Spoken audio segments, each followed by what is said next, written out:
अम्बा की कहानी तो हम सब जानते हैं कि क्या हुआ, पर क्यों मुझे ये कहानी लगती है कि आज भी वैलिड है। देखते हैं।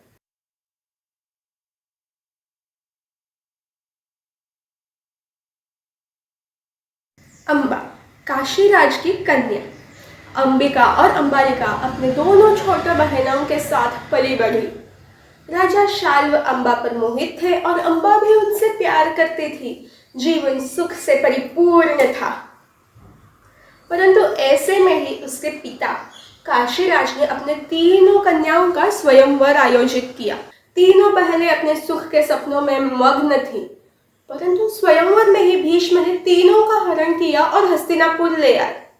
कैसे वैसे हिम्मत जुटाकर अम्बा ने अपने मन की बात पितामह भीष्म से कही और विचित्रवीर्य ने उसे अस्वीकार कर दिया। पितामह ने भी उसे शाल्व राजा के पास जाने की अनुमति दी।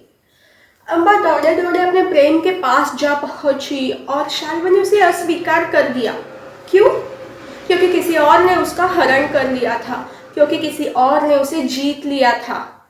इसलिए शाल्व ने भी अम्बा का स्वीकार नहीं किया। ये कहानी आज भी कई लड़कियों के साथ होती है।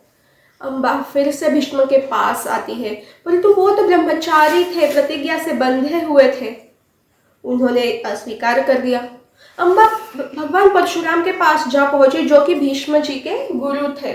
उन्होंने परशुराम जी से मदद मांगी और परशुराम ने उसे मदद करने की तैयारी दर्शाई। परशुराम जी और भीष्म के बीच युद्ध हुआ। 21 दिन तक युद्ध चला, परंतु कोई हारने के लिए तैयार नहीं था। युद्ध समाप्त होने का कोई लक्षण ही नहीं था। दोनों ही बड़े वीर थे, महावीर थे। तो आखिर मध्यस्थों की मदद से वह युद्ध रोका गया। परंतु अम्बा, उसका क्या? अम्बा ने आमरण महादेव की आराधना शुरू की। महादेव से वर पाया कि अगले जन्म में वो भीष्म के मृत्यु का कारण बनेगी और स्वयं खुद जीते जी अग्नि में प्रवेश कर लिया।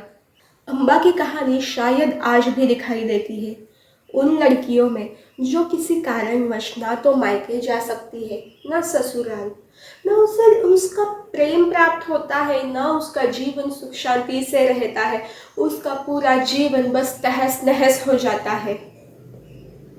इसी वजह से मुझे लगता है कि अम्बा की कहानी आज भी दिखाई देती है। हाय फोक्स, हम हमेशा सुनते हैं कि आजकल की जनरेशन सिर्फ वेस्टर्न ट्रेंड्स की ओर ही अट्रैक्ट होती है और उन्हें हमारे कल्चर के बारे में, हिस्ट्री के बारे में ना तो पता है और ना ही इंटरेस्ट। तो फिर मैंने सोचा क्यों ना कुछ ऐसा क्रिएट करे जो हमारे ज़माने का हो, हमें अपील करे और फिर भी हमारे हिस्ट्री से जुड़े। If you find my attempt genuine, please support me, share this video with your friends, family, colleagues, and stay tuned as I will share one video every Sunday.